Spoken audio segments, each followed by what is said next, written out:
کہ کچھ اہل ذکر و محبت اللہ کے بندوں میں سے ایسے بھی ہوتے ہیں، اب آپ کے جملے،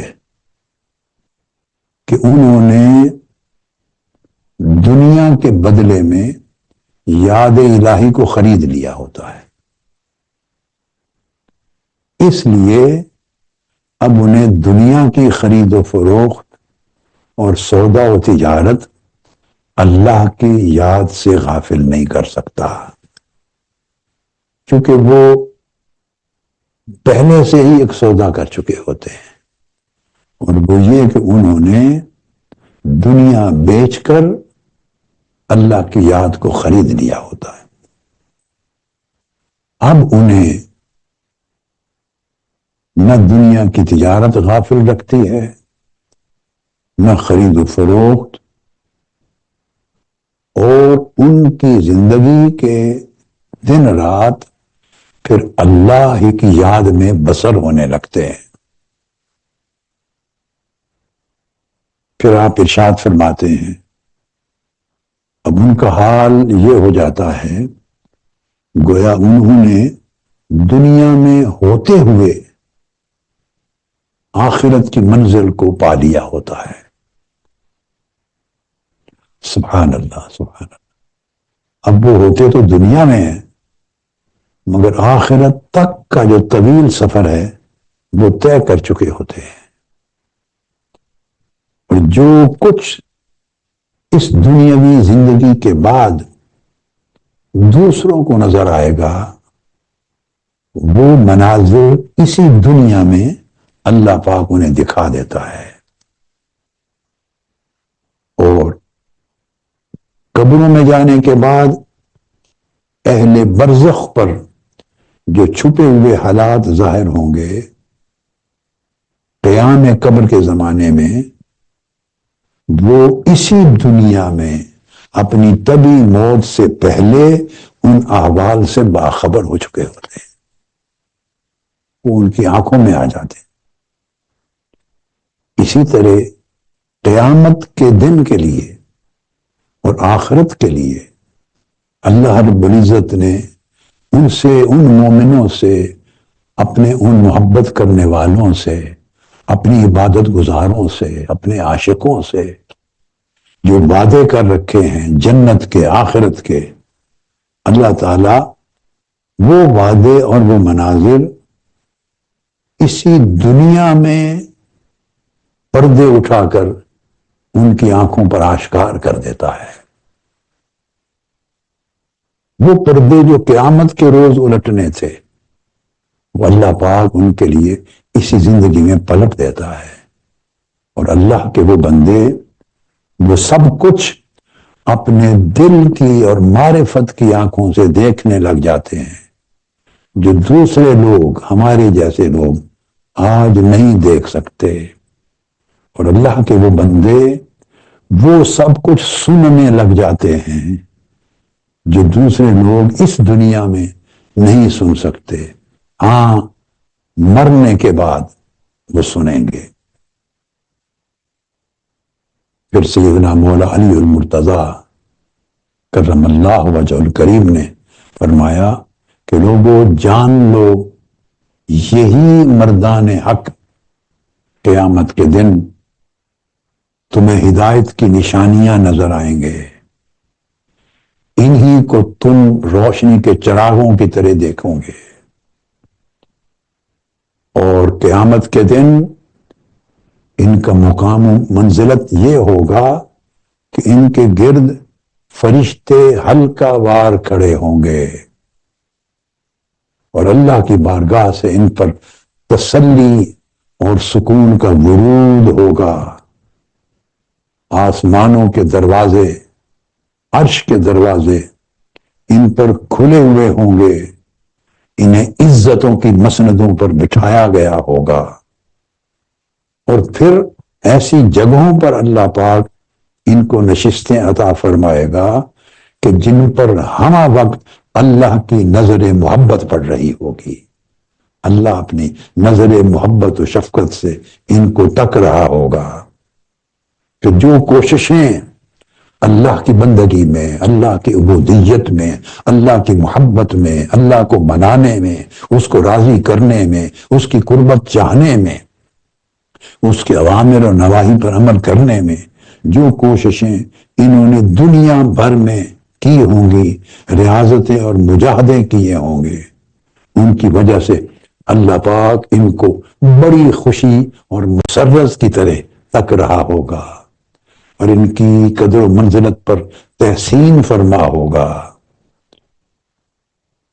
اور جس طرح یہ راتوں کو زندگی ہوگی، یہ میں نے ایک مضمون کل کا مکمل کیا، مختلف کتب میں اس کی تفصیلات آئی ہیں۔ امام ابو نعیم کی حلیۃ الاولیاء اور امام ابن عساکر کی تاریخ سمیت کئی کتب سے میں نے اس مضمون کا خلاصہ آپ کو پیش کر دیا۔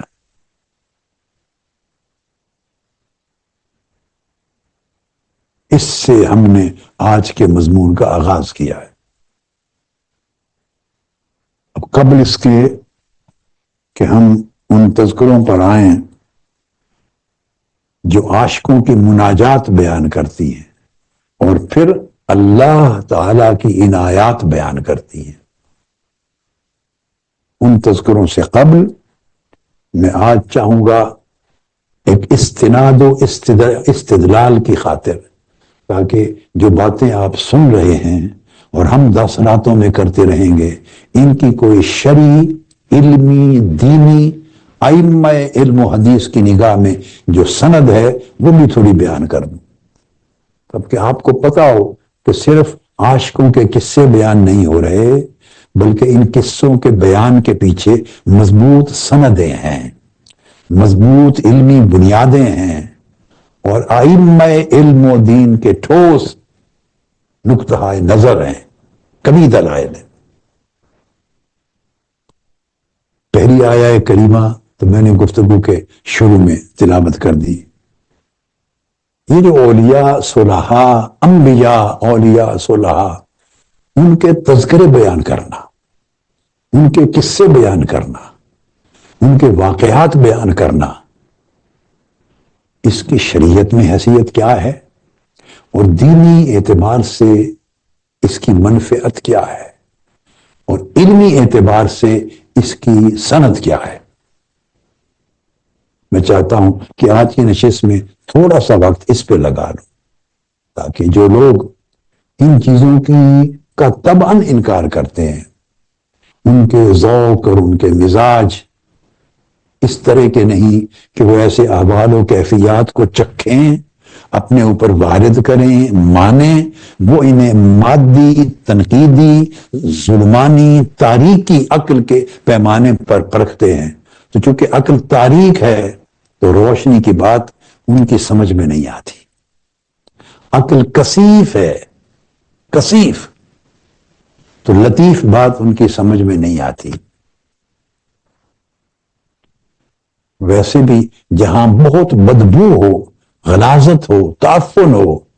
وہاں آپ 1000 گلاب کے پھول رکھ دیں تو ان کی خوشبو ان کو نہیں آتی۔ تو خوشبو کی اہمیت کو، سگنیفیکنس کو، یا اس کی جو لطافت ہے اس کو سونگھنے کے لیے پہلے ذہنی، قلبی، فکری غلاظت کو، تعفن کو دور کرنا ہوتا ہے۔ اس تعفن کو دور کرنے کے لیے کچھ چیزیں سمجھا دیتا ہوں۔ اللہ رب العزت نے قرآن مجید میں، آپ کو معلوم ہے، قصص بیان کیے ہیں۔ کئی موسیٰ علیہ السلام کا قصہ بیان ہوا ہے، پوری سورہ یوسف کو پڑھے، اول تا آخر قصہ ہے سورہ یوسف، سارا قصہ ہے۔ پوری سورت اللہ رب العزت نے ایک قصہ، ایک کہانی پر مبنی قرار دیا اور پھر اس کو احسن القصص کہا ہے قرآن میں۔ احسن القصص، سب سے بہترین کہانی۔ تو اس کا مطلب ہے کہ اچھے لوگوں کے قصے بیان کرنا اللہ کی سنت ہے اور قرآن مجید کا حصہ ہے۔ کیوں؟ کہ ان قصوں میں حکمتیں ہیں، ان واقعات میں نصیحتیں ہیں، ان میں سبق ہے۔ اللہ پاک ان قصوں کے ذریعے ہمارے دلوں تک ان کی تاثیرات پہنچانا چاہتا ہے۔ ارشاد فرمایا وَكُلًّا نَقُصُّ عَلَيْكَ مِنْ أَنْبَاءِ الرُّسُلِ مَا نُثَبِّتُ بِهِ فُؤَادَكَ، اے حبیب صلی اللہ علیہ وآلہ وسلم، ہم انبیاء کے جتنے واقعات اور قصص اور کہانیاں آپ پر بیان کر رہے ہیں، نقص قصے کے طور پہ بیان کر رہے ہیں، اس لیے کہ ان واقعات کے بیان سے آپ کے قلب انور کو بڑی تقویت ملے گی، قوت ملے گی، طاقت ملے گی ان کی تاثیر سے۔ اللہ رب العزت نے انبیاء کے اور صالحین کے قصوں کے بیان کے اندر ایک تاثیر اور قلبی قوت رکھی ہے۔ یہ قرآن مجید کی پہلی سند ہے۔ پھر اللہ رب العزت نے ارشاد فرمایا اولئک الذین ھدی اللہ فبہداہ مقتدہ، اے میرے حبیب صلی اللہ علیہ وآلہ وسلم، آپ سے پہلے جو برگزیدہ ہستیاں ہو گزری، ان کے اخلاق، اوصاف، نیکیاں، بھلائیاں، خوبیاں، روحانی احوال، ان کے صبر، شکر، مجاہدے، ریاضت،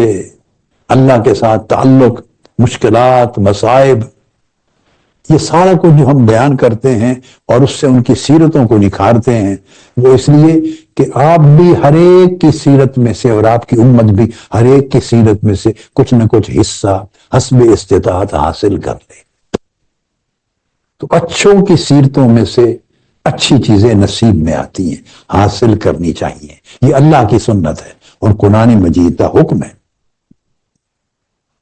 پھر قرآن مجید میں ارشاد فرمایا، تیسری دلیل دے رہا ہوں، لَقَدْ كَانَ فِي قَصَصِهِمْ عِبْرَةٌ لِأُولِي الْأَلْبَابِ، قصص، سٹوریز، قصے، کہانیاں، یہ قرآن مجید کا لفظ ہے، میرا لفظ نہیں ہے۔ فرمایا بے شک ان کے قصوں میں، ان کے اکاؤنٹس میں، ان کی سٹوریز میں، ان کے واقعات میں عقل والوں کے لیے عبرت ہے، عقل والوں کے لیے نصیحت ہے۔ کبھی ڈر جانے کی نصیحت ہے، خوف زدہ ہو جانے کی، تاکہ آخرت اور جہنم سے ڈریں، اور کبھی جنتوں کی اور حسن آخرت کی بشارت ہے۔ دو طرح کی نصیحت ہے ان کے قصوں میں، مگر یہاں ایک شرط لگائی ہے اللہ پاک نے، ان کے قصوں سے، تذکروں سے، کہانیوں سے نصیحتیں انہی کو ملتی ہیں جو اولی الالباب ہیں، اللہ پاک نے جن کی عقلوں کو نورانی کر دیا ہے، جن کو اللہ رب العزت نے آسمانی فہم و بصیرت سے نواز دیا ہے، جنہوں نے اپنی عقلوں کو مادی اور ظلمانی نہیں رکھا،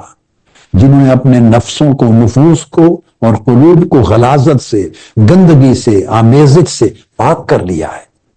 اولو الالباب، لب اس کا لفظ ہے، مادہ،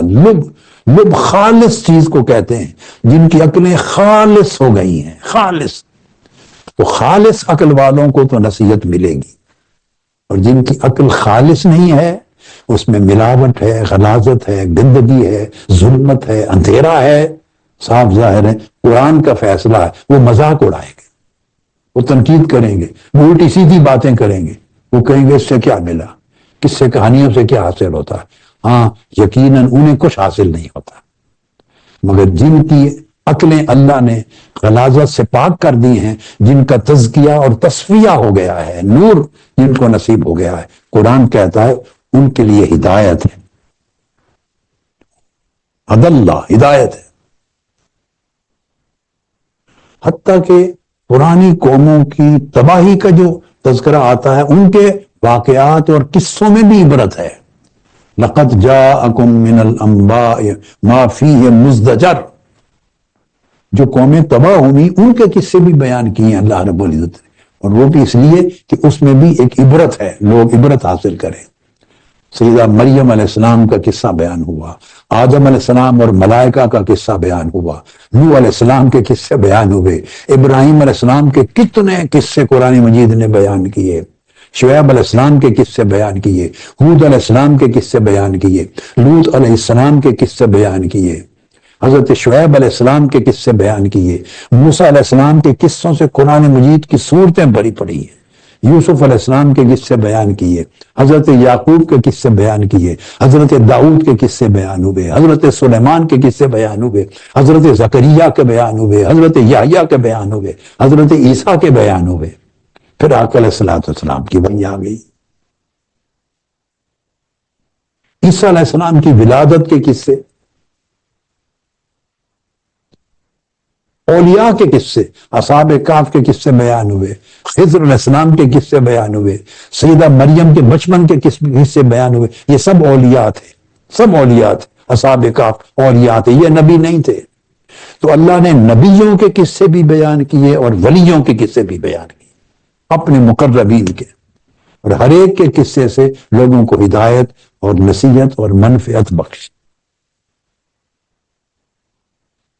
اب اس پر میں چند ائمہ حدیث کے قول لانا چاہتا ہوں۔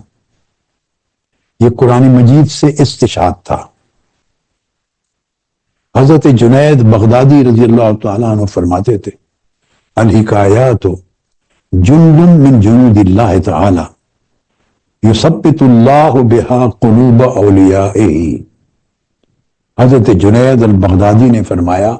اولیاء صالحین اور اللہ کے مقرب محبوبین، مقربین و محبوبین بندوں کی حکایتیں، تذکرے، یہ اللہ کے لشکروں میں سے لشکر ہیں، اور اللہ کے لشکر ملائکہ کے لشکر ہوتے ہیں۔ یہ ایسے ہیں جیسے فرشتوں کے لشکر اترے ہیں،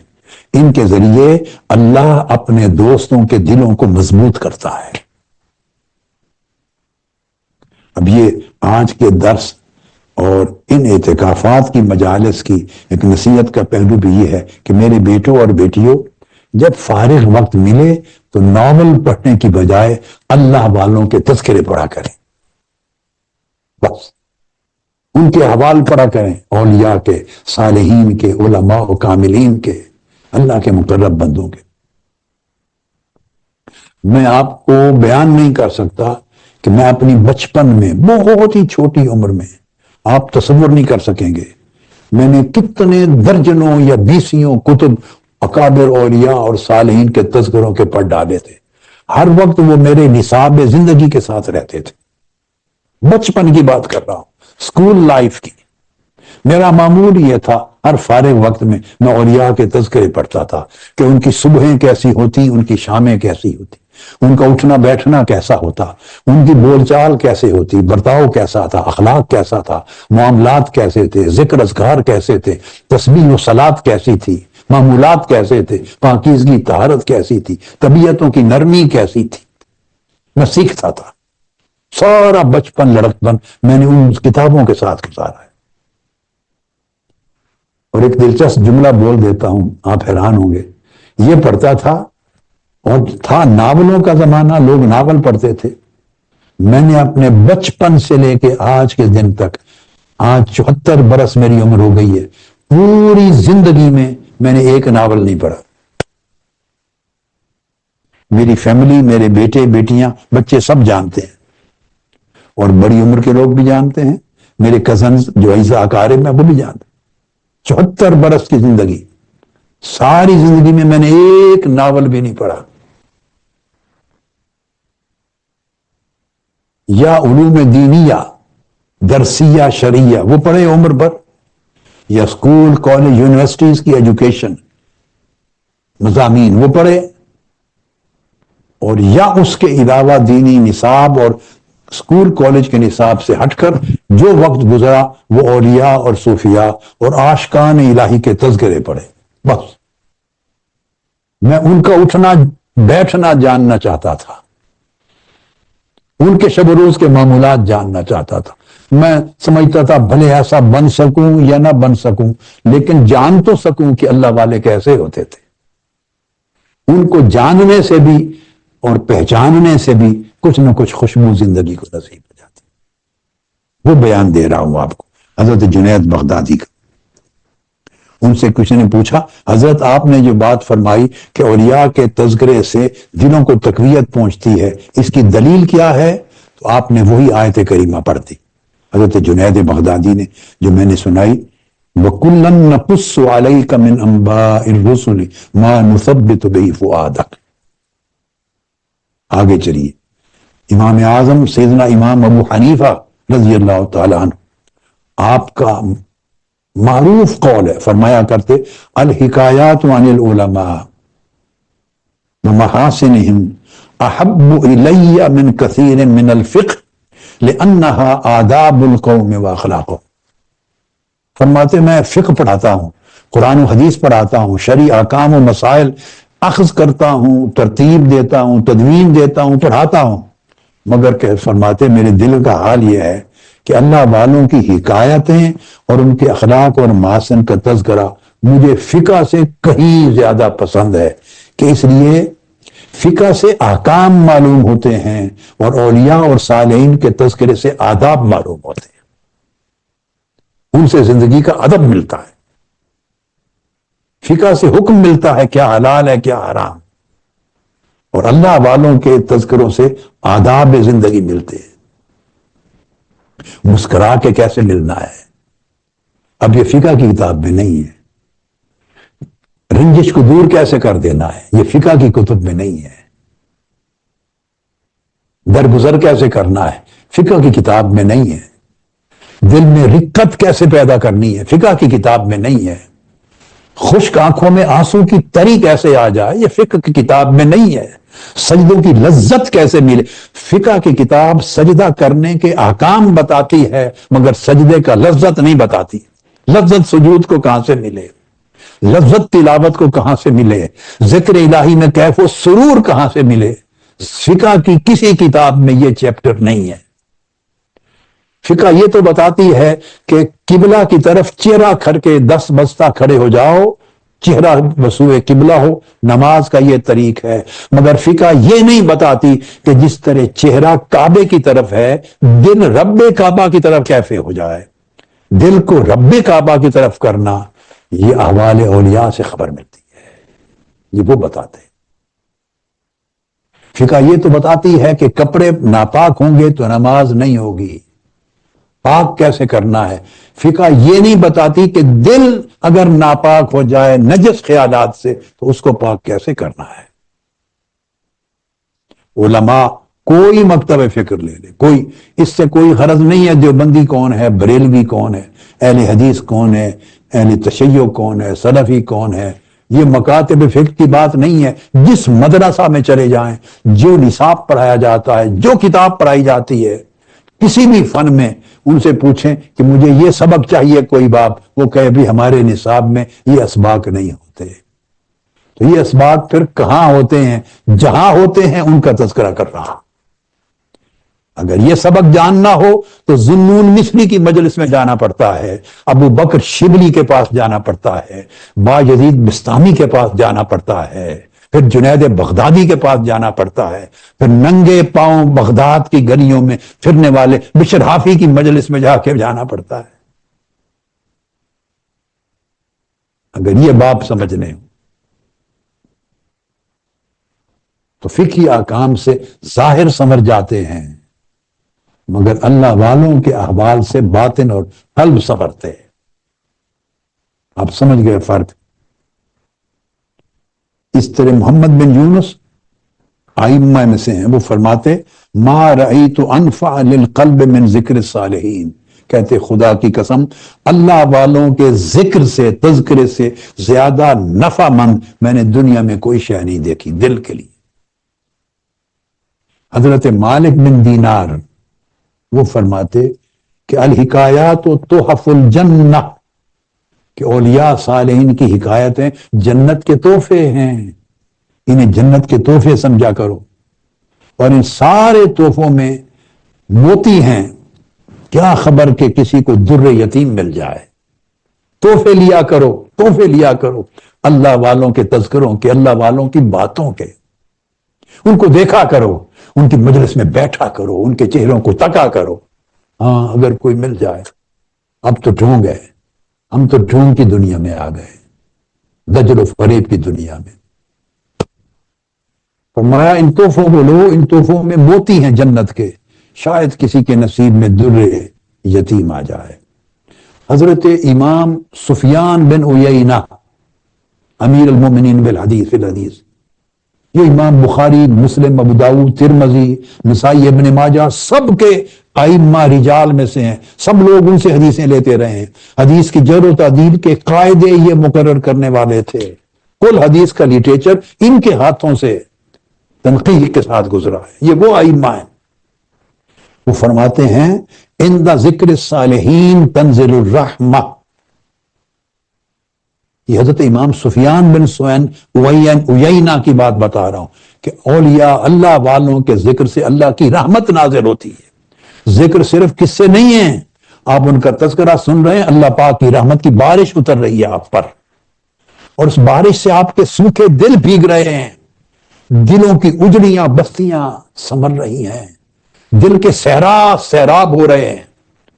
عند ذکر الصالحین تنزل الرحمہ۔ اور جو بات میں نے آپ کو بتائی، ایسے نہیں کہ کسی صوفی نے لکھ دی ہو، وہ کہے جی ہم تو نہیں مانتے، سن لیں، یہ اصول حدیث کے سب سے بڑے امام الامام الحافظ ابن الصلاح، جو معرفت علوم الحدیث کے مصنف ہیں، اصول حدیث کی کل کتابیں جن کتابیں چلتی ہیں یہ انہوں نے بیان کیا ہے۔ اس کو امام ابو عمر اسماعیل بن نجید نے بیان کیا ہے، اور وہ بیان کرتے ہیں کہ انہوں نے پوچھا حضرت ابو جعفر احمد بن حمدان نیشاپوری سے، ابو عمر اسماعیل بن نجید اور ابو جعفر احمد بن حمدان نیشاپوری، یہ دونوں محدث تھے، ائمہ وقت تھے اور صالحین بھی تھے۔ یہ آپس میں بات کرنے لگے، آپس میں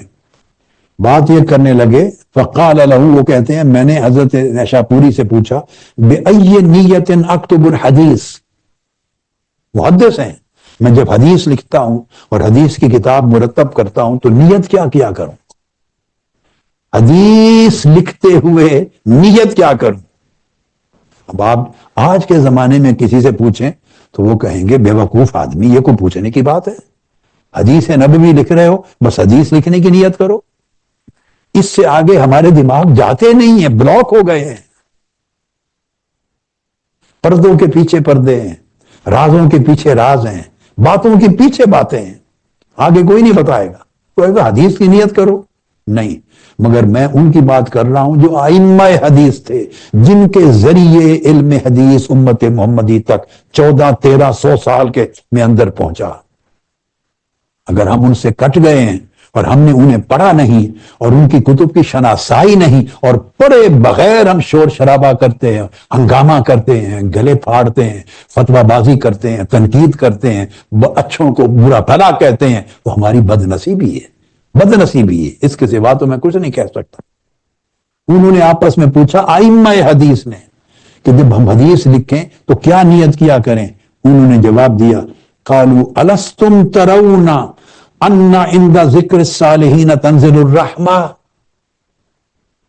حدیث لکھتے ہوئے نیت کیا کروں؟ تو جواب دیا امام نے کیا تم نہیں جانتے کہ اللہ والوں کا ذکر کرتے ہوئے اللہ کی رحمت برستی ہے، یہ نیت کیا کرو۔ نعم فرسول اللہ صلی اللہ علیہ وآلہ وسلم رأس الصالحین، اور آقا علیہ السلام کی ذات پاک کل دنیا کے اللہ والوں کی سردار تھی، اللہ والوں کے پیشوا تھے۔ یعنی نیت کو اس ترتیب سے لے کے چلو، اس ترتیب سے لے کے چلو۔ اب یہ جو قول میں نے بیان کیا ہے آپ کے سامنے، اس کو ابن صلاح کے علاوہ امام جلال الدین سیوطی نے بھی بیان کیا تدریب الراوی نے، اور امام ابو داؤد نے مسائل امام احمد بن حنبل میں بیان کیا اس کا۔ الغرض اس طرح کے اقوال بھرے پڑے ہیں امام ابن عبد البر کی جامع بیان العلم میں، قاضی اعجاز کی ترتیب المدارک میں، امام سخاوی کی الاعلان بالتوبیخ میں، علامہ ابن الجوزی کی مقدمہ کتاب صفت الصفہ میں، صفوہ میں، یہ کتب بھری پڑی۔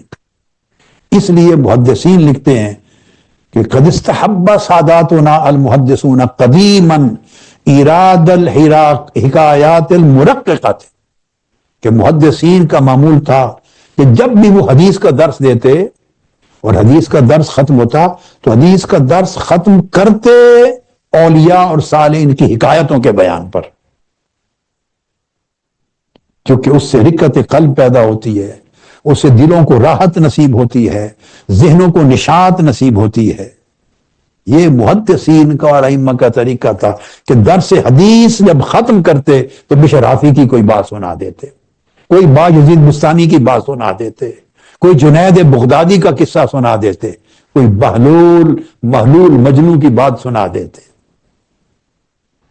کوئی ذوالنون مصری کی بات سنا دیتے۔ اس سے دل پسیج جاتے، اور جو کچھ حدیث نبوی میں پڑا ہوتا وہ اندر جذب ہو جاتا۔ اگر دل سخت رہے، پتھر کی طرح سخت رہے، آپ اس پر قرآن کی آیتوں کی بارش برساتے رہیں، احادیث نبوی کی بارش برستی رہے، تو دل پتھروں کی سخت ہے، اس پانی نے اندر اترنا ہی نہیں ہے، وہ گرتا چلا جائے گا۔ تو دلوں کی سختی دور کرنے کے لیے اول یا آخر وہ اللہ والوں کے، اللہ کے عاشقوں کے تذکرے سن جاتے، تاکہ دل نرم ہو جائیں اور زمین اس قابل ہو جائے کہ جب اللہ رسول کے فرمودات آئیں تو جذب ہوتے چلے جائیں، اس کے اثرات زندگی میں آ جائیں۔ ہماری زندگی ان اثرات سے اس لیے محروم ہو گئی ہے کہ ہم اللہ رسول کی باتیں بہت کرتے ہیں، خطابات کرتے ہیں، درس دیتے ہیں، تقاریر کرتے ہیں، واعظ کرتے ہیں سب، مگر اگر دل پتھر ہیں تو جس طرح پتھریلی زمین سے یا پتھروں سے بارش کا پانی بہہ کے نیچے چلا جاتا ہے اور پتھروں کے اندر نہیں جاتا اور پتھروں کو اندر سے بھگوتا نہیں، یہی حال قرآن و حدیث کے واعظ اور بیان کی بارش کا ہے۔ دلوں کو نرم کریں، پسیجیں، تاکہ جو بیان ہو وہ اندر اترے، دل نرم ہوگا، اترے گا، پسیجے گا، بھیگے گا تو اندر انوار پیدا ہو۔